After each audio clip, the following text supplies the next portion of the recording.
Good morning friends, मैं engineer Vivek Kumar Vajpayee astrology the human software में आपका स्वागत करता हूँ। आज एक बहुत ही ख़ास टॉपिक लेकर के आया हूँ। जैसा कि आपको पता है, होली आ रही है, नज़दीक है बहुत। तो इस होली पे हम क्या कर सकते हैं, इस होली को बेहतर कैसे बनाया जा सकता है, सिर्फ रंगों से खेल करके या ज़िंदगी में रंग भर करके। अक्सर होली आपने रंगों के साथ ज़रूर खेली होंगी, पर इस बार मैं आपसे वादा करता हूँ कि जो बातें मैं बता रहा हूँ, अगर उनका आपने अनुसरण कर लिया तो यह होली आपकी ज़िंदगी में रंग लेकर के आएगी और आपकी पूरी ज़िंदगी में रंग भर देगी। पूरा जीवन आपका खुशियों से भर जाएगा, ज़िंदगी रंगीन हो जाएगी। तो आइए चलते हैं इस चर्चा में, चर्चा करते हैं कि आज हम इस होली पर्व पर क्या कर सकते हैं। तो देखिए, होली का जो त्यौहार होता है, इस साइंस से कैसे जुड़ा हुआ है। होली तो हम लोग मनाते हैं कि होलिका दहन हुआ था, प्रहलाद की बुआ ने उनको जलाने की कोशिश की थी और स्वयं जल गई थी और प्रहलाद जी बच गए थे। उसी के खुशी में हम होली पर्व मनाते हैं, होलिका दहन करते हैं। बट ये क्या ये इतना ही था?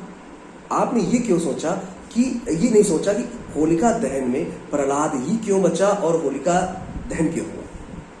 उसका कारण है, उस दिन एक बुराई पर अच्छाई की जीत हुई थी। मतलब क्या है, उस दिन यूनिवर्स की एनर्जी इतनी पॉजिटिव थी कि नेगेटिव एनर्जी डिस्ट्रॉयड हो गई। ये एक साइंस के माध्यम में समझा रहा हूं आपको, बिकॉज मैं एक साइंस का स्टूडेंट हूं। अध्यात्म कितना सत्य है, साइंस पर कितना खरा उतरता है, ये मुझे ज्ञात है, क्योंकि मैं इसके पथ पर अग्रसर हूं और इसको साइंस से रिलेट करते हुए चलता हूं। तो हमारी जो यूनिवर्स है वो पूरी एनर्जी से बना हुआ है। इस यूनिवर्स में सारी एनर्जी बैलेंस है। एनर्जी कुछ पॉजिटिव डायरेक्शन में फ्लो होती है, कुछ नेगेटिव डायरेक्शन में फ्लो होती है। एनर्जी तो पॉजिटिव ही होती है, बट उनके एक्सेस बदल जाते हैं पर्सन टू पर्सन। तो होलिका दहन में ऐसा क्या हुआ था? होलिका दहन में हुआ था कि पॉजिटिव एनर्जी ने नेगेटिव एनर्जी को डिस्ट्रॉय कर दिया। सीधा सीधा कह सकते हैं हमारे अध्यात्म के माध्यम से, असत्य पर सत्य की जीत। तो ये होली पर्व हो गया, दिवाली पर्व हो गया, ऐसे जो हमारे भारतीय संस्कृति में जो पर्व हैं, वो इस बात को इंडिकेट करते हैं कि वो पर्व नहीं है। उस टाइम, पर्टिकुलर टाइम पे यूनिवर्स अपनी एनर्जी, जो पॉजिटिव एनर्जी है, उसके सारे डोर्स ओपन कर देता है। वो एनर्जी पर्टिकुलर फॉर्म में फ्लो करना स्टार्ट हो जाती है। वो एनर्जी हमारे तक पहुंचने में बहुत इजी वे में, आसानी से पहुंच सकती है। ये टाइम ऐसा टाइम होता है। अब हम अपनी एनर्जीज को कैसे बढ़ाएं, उस एनर्जी से कैसे कोरिलेट करें।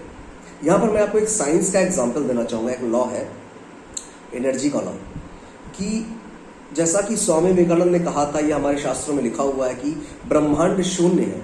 इस शून्य का मतलब क्या है, आज अभी तक तो कोई बता नहीं पाया है। सिर्फ ये बताया है कि ब्रह्मांड शून्य है। ब्रह्मांड शून्य क्यों है? इसका गूढ़ रहस्य ये है कि हमने फिजिक्स में पढ़ रखा है, सारी मैकेनिक्स में पढ़ रखा है कि दुनिया में जितने फोर्सेस हैं, सभी का समेशन जीरो होता है। दुनिया में जितनी एनर्जीज हैं, सभी का समेशन जीरो होता है। और ये यूनिवर्स पूरा पर्टिकुलर एनर्जी का बंडल है, एनर्जी का पूरा एनर्जी से ही बना हुआ है। तो जब summation of all energy equal to zero है, तो यूनिवर्स तो जीरो हो गया। सिंपल है। तो इस एनर्जी को हम कैसे बैलेंस करें और कैसे आगे फ्लो करें, कैसे कोरिलेट करें अपनी यूनिवर्स से। देखिए, हमारे शास्त्र में लिखा हुआ है कि जो ब्रह्मांड बाहर दिख रहा है आपको, वही आपके शरीर के अंदर भी है। आपके शरीर में भी एक ब्रह्मांड है। अब बात आती है, जब वो बाहर ब्रह्मांड है तो हमारे शरीर के अंदर ब्रह्मांड कैसा? बाहर जो ब्रह्मांड है वह जागृत अवस्था में, हमारे भीतर जो ब्रह्मांड है वो सुप्तावस्था में। हमें उसे जगाना है। जितनी चीजें बाहर हो रही हैं वो हमारे अंदर भी हो रही हैं। एक इलेक्ट्रिसिटी होती है जो बाहर से हम एनर्जी लेते हैं और हमारे घर की लाइट जलती है, और होता है जनरेटर, खुद एनर्जी बनाता है, बाहर फ्लो करता है। तो ये टाइम जो होली का होता है या दिवाली का होता है, ये पर्टिकुलर टाइम होता है अपने आप को जनरेटर बनाने का, खुद से एनर्जी रिलीज करने का टाइम होता है। अब बात आती है वो एनर्जी कैसे रिलीज कर सकते हैं। होता क्या है, मंत्र जो साइंस है लोग इसको थोड़ा सा आडंबर में मानते हैं, आजकल की जनरेशन जो है, और माने भी क्यों ना। हमारे आजकल के ऐसे लोग बैठे हुए जो काफ़ी फ्रॉड करते हैं और उन्होंने इस साइंस को बहुत नेगेटिव वे में प्रेजेंट किया है हमारे इन्वायरमेंट में। तो आइए चलते हैं इस मंत्र की वास्तविकता क्या है, कैसे काम करता है, सिर्फ क्या ये अध्यात्म है। आइए इसको समझते हैं साइंस के माध्यम से। हमने अक्सर देखा होगा जो जानवर होते हैं, बंदर होते हैं, वो जब भी ब्रिज क्रॉस कर रहे होते हैं, पुल क्रॉस कर रहे होते हैं, तो एक साथ क्रॉस नहीं करते, वो एक एक करके जाते हैं और उसको क्रॉस करते हैं। ऐसा क्यों होता है? हमें विज्ञान में पढ़ाया भी जाता है कि कभी कोई पुल हो तो उसे एक एक करके क्रॉस करना चाहिए। हमें आर्मी वाले जो जवान होते हैं वो भी एक एक करके क्रॉस करते हैं। कारण क्या है? अगर हम एक साथ जाते हैं तो उसकी हमारे पैरों की इतनी फ्रीक्वेंसी बढ़ जाती है साउंड की कि उससे ब्रिज टूट सकता है। एरोप्लेन जब गुजरता है हमारे घर के आसपास से या बहुत नज़दीक से गुजरता है मतलब एयरपोर्ट के आसपास, तो दरवाजे और शीशे के जो होते हैं वो टूट जाते हैं। क्यों? ऐसा क्या हो जाता है? मतलब कोई अदृश्य शक्ति है जो डिजर्व कर रही है, जो है एग्जिस्ट कर रही है हमारी यूनिवर्स में, वो है साउंड एनर्जी। साउंड एनर्जी अगर अपने पीक पे आ जाए तो वो डिस्ट्रॉयड भी कर सकती है। अगर उसे पर्टिकुलर एक फ्लो में, एक क्रमबद्धता में, एक फॉर्म में, पर्टिकुलर नोट्स पे लाई कराया जाए तो म्यूजिक बन जाता है, हमें अच्छा लगता है सुन के।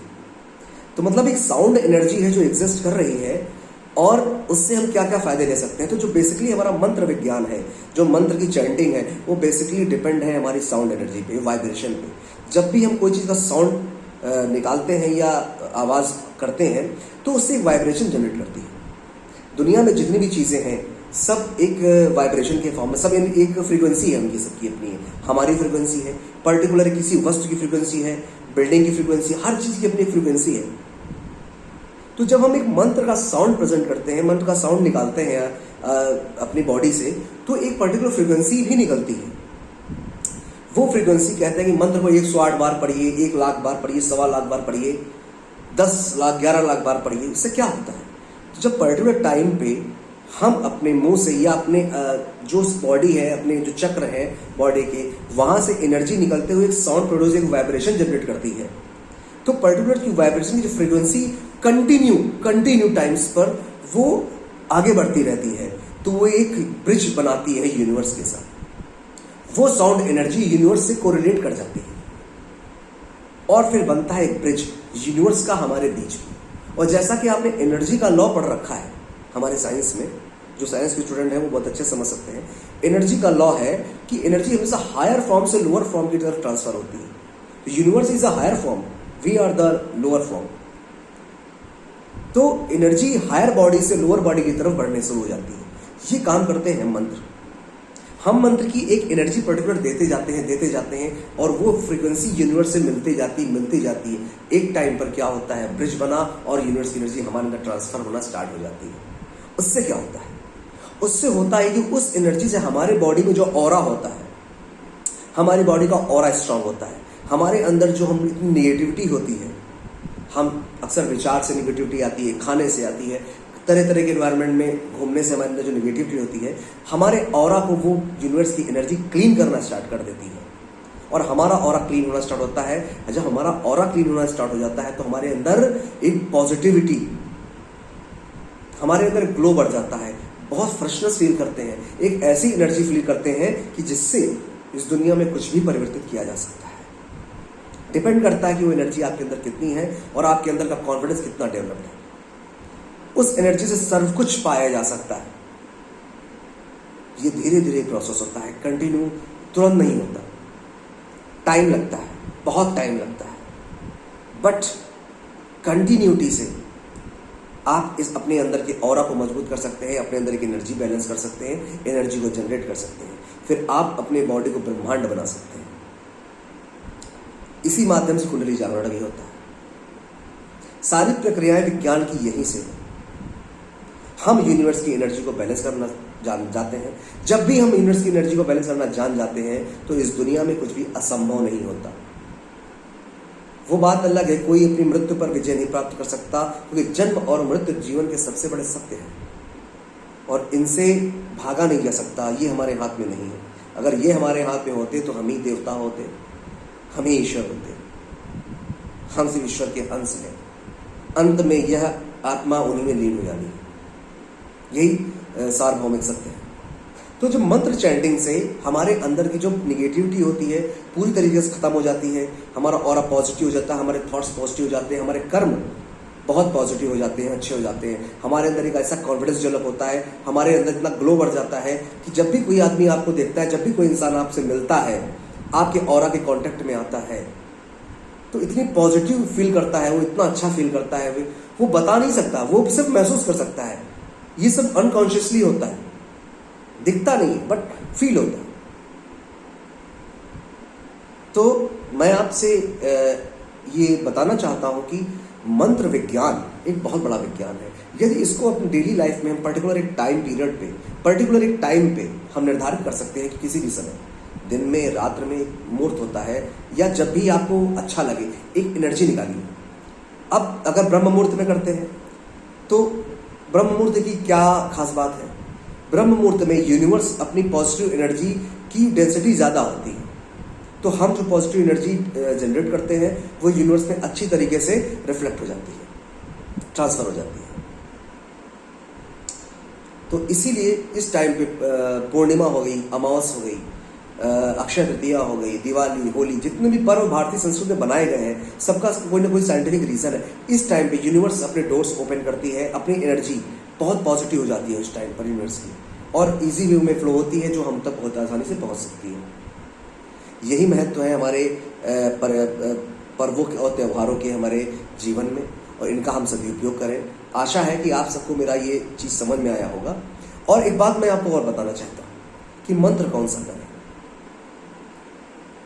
मंत्र आप कोई भी एक अच्छा मंत्र चूज कर सकते हैं। मंत्र जपना कोई तांत्रिक प्रक्रिया नहीं है, कोई काला जादू आदि तरह की चीज़ें नहीं है। पुराने ज़माने में पहले हमारे ऋषि मुनि ये सब किया करते थे, इसीलिए उनके अंदर एक अलग से तेजस्विता हुआ करती थी। आज के ज़माने में तेजस्विता खो गई है। पहले के व्यक्ति की बहुत अच्छी पर्सनालिटी, बहुत अच्छी हाइट हुआ करती थी। धीरे देखिए कलयुग में सबकी मोस्टली हाइट कम होती जा रही है। ये कलयुग का प्रभाव है, क्योंकि हमारी एनर्जी लेवल गिर रहा है। हमारे अंदर वो एनर्जी ही नहीं है, हम उसको जनरेट ही नहीं कर पा रहे हैं, सिर्फ क्षय हो रहा है उसका। तो आइए हम संकल्प लेते हैं कि इन पर्वों और त्योहारों पर हम अपने जीवन का लक्ष्य निर्धारित करें और मंत्रों का जाप शुरू करें और अपने ऑरा को क्लीन करें, अपने जीवन को एक रंगों से भर दें। यही एक तेज और ओजस्विता पाने का एक तरीका है। योग भी इसमें मदद करता है हमारे चक्रों को बैलेंस करने में। तो कुल मिलाकर मुझे ये बताते हुए मतलब हर्ष हो रहा है आप लोगों को कि ये जो मंत्र जप है, लोग कहते हैं करने से नहीं होता है, होता नहीं है, बेवकूफ बनाया गया। नहीं, मैंने किया है, मुझे फील हुआ। चमत्कार नहीं होते हैं सडनली कुछ भी कि चमत्कार हो जाएगा, आप ब्रह्मांड को बदल देंगे, ऐसा नहीं होता है। आपका ऑरा क्लीन होता है, आपके अंदर पॉजिटिविटी बढ़ जाती है। दुनिया की जो टेंशन है, जितनी निगेटिव एनर्जी है, आपका कुछ बिगाड़ नहीं पाती उस टाइम पर। आप अंबानी नहीं बन सकते, आप बहुत रिच नहीं बन सकते, वो प्रारब्ध है आपका। लेकिन बेहतर लाइफ, जरूरी नहीं कि जो रिच है, जो बड़ा व्यक्ति है वही खुश है। खुशी का कोई मापदंड नहीं होता, कोई पैमाना नहीं होता, वो सहज आ ही जाती है। जब आप पॉजिटिव एनर्जी से जुड़ते हैं तो वो आपके चेहरे पे दिखना शुरू हो जाती है। उसको बताने की जरूरत नहीं पड़ती, स्वयं महसूस होती है, दुनिया को दिखाने की जरूरत नहीं होती है। तो संकल्प लें कि आपको आज से या इस होली पर्व से अपने जीवन को एक आधार देना है, नया आयाम देना है।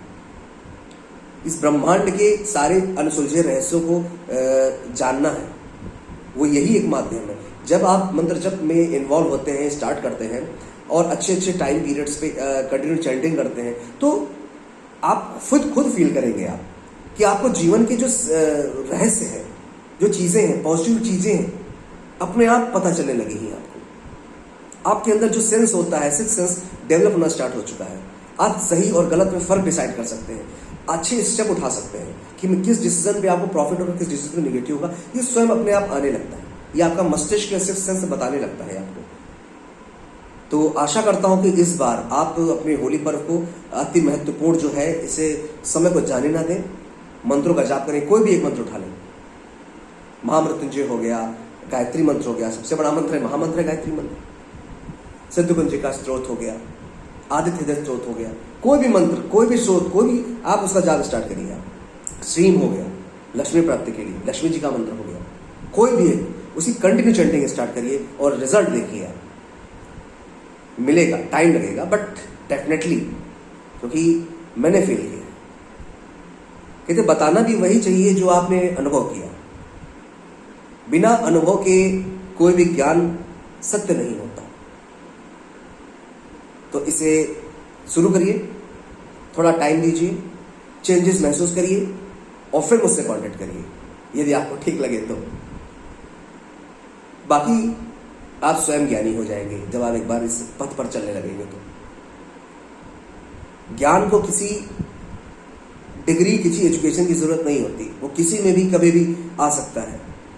कोई भी निरामूढ़ व्यक्ति भी अति विद्वान हो सकता है। हमारे शास्त्रों में कई सारे वर्णन हैं ऐसे। तो चलिए, आशा करता हूं कि आप संकल्प ले रहे हैं और संकल्प लेंगे इसे अच्छा करने का। इस होली को महत्वपूर्ण बनाइए, बहुत महत्वपूर्ण है। अपने जीवन में रंग भरिए और जीवन के एक नए पथ पर अग्रसर हो जाइए। धन्यवाद, धन्यवाद।